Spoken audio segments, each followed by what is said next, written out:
नमस्कार, मी Sunita बुरकुल cooking with Sunita बुरकुल आपल्या YouTube channel तुम्हा सगळ्यांचं खूप खूप स्वागत आहे। आज आपण ना मस्त गुरुपौर्णिमा निमित्त मुगाचा हलवा किंवा मुगाचा शिरा बनवतोय। तेही डाळ न भिजवता किंवा जास्त वेळ हात दुखेपर्यंत न भाजता कसा बनवायचा ते बघणार आहोत। चला तर मग सुरुवात करू। हे बघा, इथं साहित्य घेतलेलं आहे मी। 1 वाटी मुगाची डाळ घेतलेली आहे, बघा स्वच्छ करून घेतलेली आहे। 1 वाटी मुगाची डाळ, 1 वाटी साखर आणि 1 वाटी तूप घेतलेले। तूप आहे ना थोडं असं वितळलेलं घ्यायचं।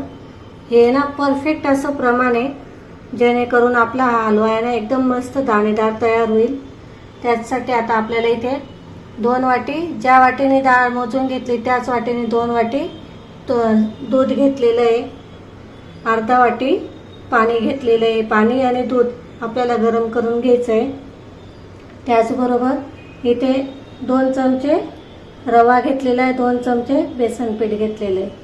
हे आपलं साहित्य झालेलं आहे। एकदम योग्य प्रमाण दाखवलेलं आहे मी। एकदम दाणेदार तयार होतो हा हलवा। आपल्याला इथे डाळ भिजवायची नाही आहे किंवा जास्त वेळ भाजून पण ठेवायची नाही आहे। चला तर मग सुरुवात करू। आता इथे मी चाळणी घेतलेली आहे, त्याच्यावर आपल्याला डाळ टाकून घ्यायची, स्वच्छ धुवून घ्यायची आहे।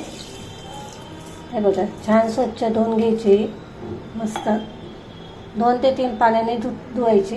हे बघा, छान अशी धुतल्या गेलेली आहे, मस्त। आता हे ना आपल्याला अशीच 10 ते 15 मिनिटं फॅन खाली ठेवून द्यायची।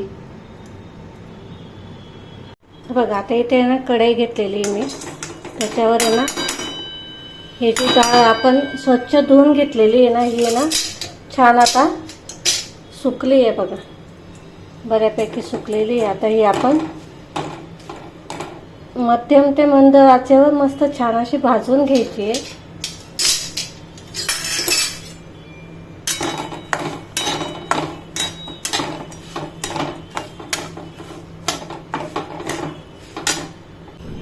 बघा, आता मस्त छान अशी इथे भाजून घेते मी डाळ। बघू शकता एकदम मंद आचेवर भाजते मी। मध्यम ते मंद आच करायची, जास्त मोठी नाही करायची आहे। बघा, अशी मस्त छान भाजल्या जाते। मग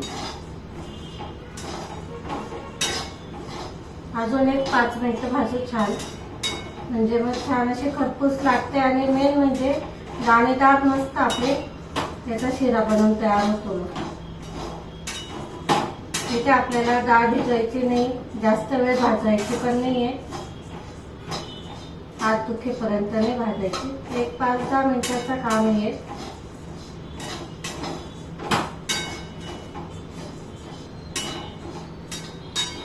हे बघा, छान इथे डाळ भाजल्या गेलेली आहे।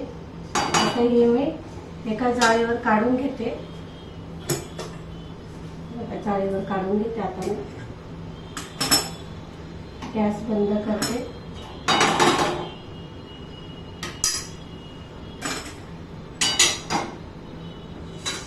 आणि ही डाळ आपल्याला पूर्ण थंड करून घ्यायची। गॅस खाली ठेवते आणि पूर्ण थंड करून घेते। आता हे बघा, आता इथे मी काढून घेतली, मस्त थंड झाले। तर हे आपल्याला मिक्सरला फिरवून घ्यायचे, जास्त बारीक पावडर करायची नाहीये, रवा ठेवायची। हे बघा, या पद्धतीने करून घ्यायची। हे बघा, अशी थोडी जाडसर ठेवायची। चला आता सुरुवात करू। हे बघा, आता आपण हे जे तूप घेतलेलं आहे ना, त्याच्यातलं 2 चमचे तूप मी टाकून घेते। तर इथे मी हे काजू बदाम पिस्त्याचे काप करून घेतले। हे पहिले आपल्याला तुपामध्ये छान असे परतवून घ्यायचे। हे बघा, आता छान हे परतल्या गेले। आता हे मी ना एका डिशमध्ये काढून घेते, डिशमध्ये काढून घेते। बघा, 1 चमचा तूप टाकलंय। आता पुन्हा हे जे रवा आणि बेसन घेतलेलं होतं हे छान भाजून घ्यायचं आपल्याला। मंद आचेवरच भाजा, करपू देऊ नका हे पण।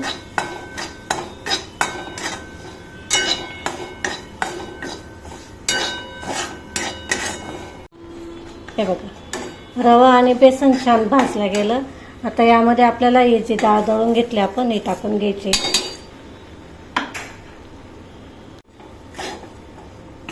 हे बघा, असे छान भाजून घ्यायचे आपल्याला.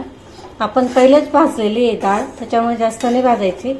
आता यामध्ये आपल्याला हे जे तूप घेतलेलं आहे आपण त्याच्यातलं थोडं थोडं टाकायचं आहे.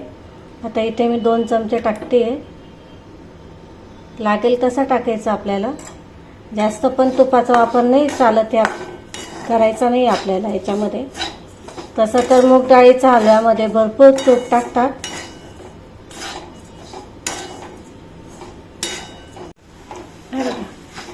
असं मस्त छान आता इथे भाजून झालेलं आहे. आता आपण याच्यामध्ये अर्धा वाटी ना गरम पाणी टाकायचं आपल्याला. हे बघा गरम करून घेतलेलं आहे मी. थोडं थोडं टाकायचं, मिक्स करायचं.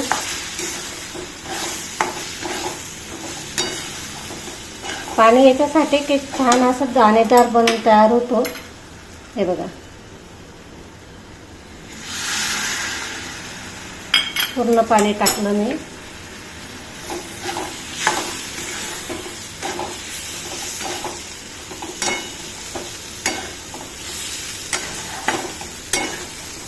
आपण हे मस्त छान परतून घेतलेलं आहे बघू शकता. त्याच्यावर आपल्याला पुन्हा 1-2 चमचे तूप टाकायचं आहे.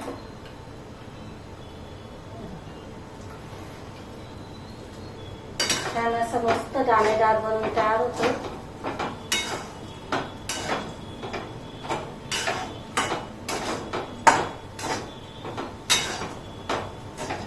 इकडे मी दूध गरम करायला ठेवलेलं होतं.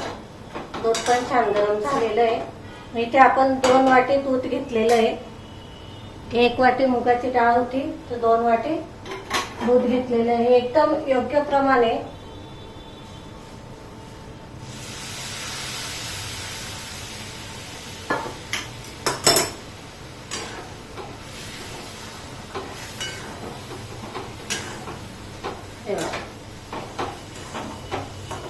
आपल्याला हे सगळं दूध याच्यामध्ये टाकून घ्यायचंय.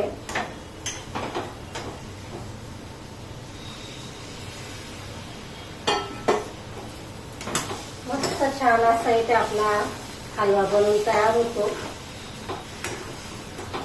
ह्याच्या गाठी गोठळ्या झालेल्या असतील तर छान मोडून घ्यायच्या. होत नाही शक्यतो कारण आपण छान असा भाजलेली आहे डाळ, त्यामुळे होत नाही. दाणेदार आणि मोकळे मस्त बनवून तयार होते.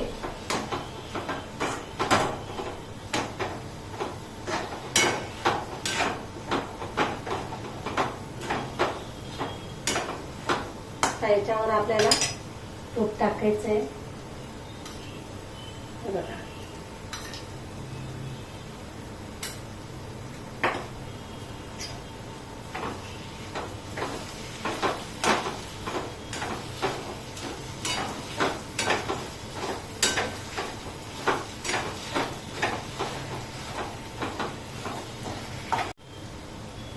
आता अजून थोडं तूप टाकते.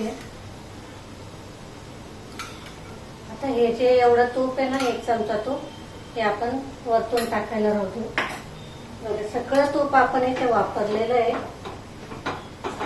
एकदम योग्य प्रमाणे. आणि तुम्ही हे तर बघा हलवा तर बघा किती मस्त झालेला आहे बघा. अजून आपल्याला याच्यात साखर टाकायची आहे.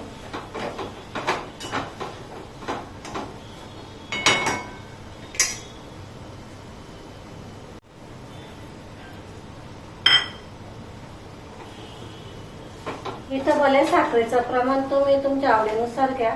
थोडं गोड कमी जास्त कसं लागतं तुम्हाला त्यानुसार घ्या. पण हे योग्य प्रमाणे, जास्त गोड होत नाही आणि जास्त हे पण होत नाही, मीडियम आहे. आता ही साखर आपण याच्यात टाकून घेतलेली आहे. बघू शकतात मस्त असा आपला इथे दाणेदार मुगाचा हलवा बनवून तयार झालेला आहे. आता याच्यावर आपल्याला हे जे आपण काजू बदामचे काप करून ठेवलेले होते हे टाकून घ्यायचे. बघा आता आपण याच्यात इलायची पावडर टाकू. इथे मी सगळं तूप वापरलं आहे. बघा सगळं तूप वापरले. आता हे मिक्स करून घेऊ आणि एक वाफ काढून घेऊ फक्त. झाकण ठेवायचं आणि एक वाफ काढून घ्यायची.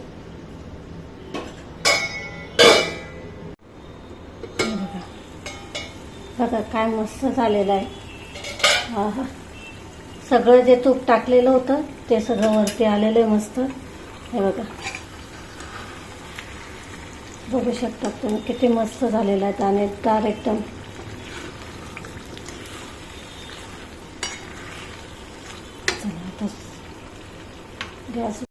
चला आता इथे नाही का प्लेटमध्ये काढून घेते मी. हे बघा खूप छान झालेलं आहे. हे बघा मस्त बघू शकत असेल तुम्ही, मस्त असं दाणेदार झालेलं आहे आणि एकदम परफेक्ट झालेला आहे. तुम्हाला जर वाटत असेल की हा थोडासा असा कच्चा लागत असेल किंवा असा हे लागत असेल, तसं काही नाही, एकदम मऊसूत झालेला आहे.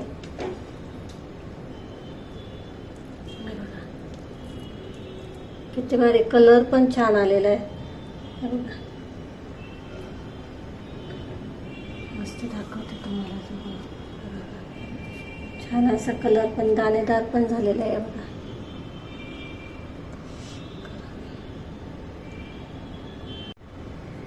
बघा छान इथे असा आपला हलवा बनवून तयार झालेला आहे.